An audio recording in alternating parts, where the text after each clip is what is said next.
Welcome back. This is Fire675 bringing you another Battleframe guide.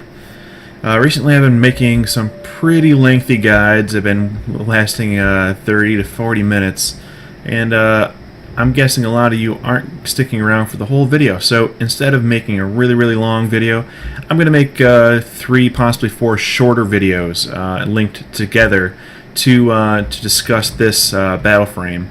This is the Rhino Battleframe. It's a Tier 2 Dreadnought Battleframe based off the Accord Dreadnought frame.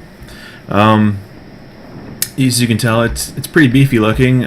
Big, thick, heavy armor, as all the Dreadnoughts have, being the tanks, and especially since 1.1 patch dropped on Tuesday. Most of the frames got HP bonuses, so the tanky Dread just got tankier, and in retrospect the untanky Recon got less tanky, which is probably in the best interest for everybody and for balance. So you can see this gigantic weapon I've got. This is the default primary unique weapon for the Rhino. Taking a look at it, they're called the Heavy Lazer MG instead of the primary weapon, base weapon for the Dreadnoughts, which is the HLMG, that's the Heavy Machine Gun. So as you can guess by the name, this is basically a heavy machine gun that shoots lasers instead of bullets. It's really neat. I've grown to enjoy this weapon. It has a spin up like any of the other HMGs, as you can see by the bottom, and it shoots friggin' lasers, as Dr. Evil would say. The spin up is the same. Obviously, you can modify charge speed and decrease your spin up speed. And you know, the cone doesn't spread out any further from constant fire. It's always the same cone for your spread. The lasers, actually, when you're shooting bullets out of the HMGs, there's a certain range at which your bullets do less damage. It says range 80 meters there. It says range 80 meters here as well. But at longer ranges, this will actually do less damage per round, while your lasers, since they're not projectiles per se, they do not suffer from that same amount of drop-off.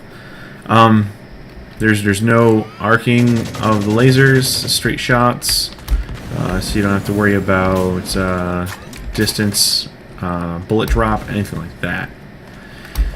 The neat thing about this gun, well, one of the neat things about this gun, is the alt fire on it.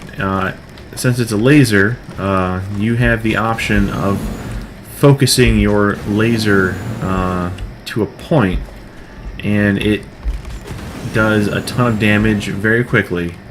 The downside of which is it eats right through your clip.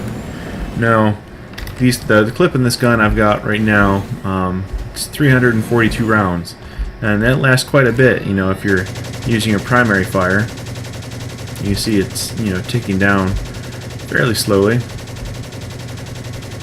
And you can fire with constant fire with your primary fire for quite a while.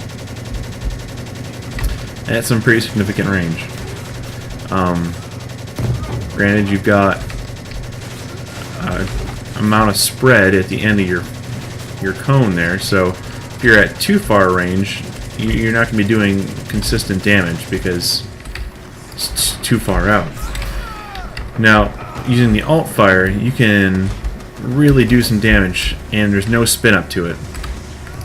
It starts damaging as soon as you hit the button, and you can focus down on somebody's head. But you see, I already went through a clip just that quickly. So it really eats through your ammo using your alt fire. So most times it's best if you just use your primary fire. It does good damage, but if you're in a pinch and you want to finish somebody off quickly, you can just use your alt fire because there's no spin up on it. So you could use both actually. Do that. You can just finish them off with your alt fire if you chose to. So it's a really neat weapon. I enjoy it. It's all offense. The regular HMG, the alt fire is usually some sort of shield. So this is all offense all the time.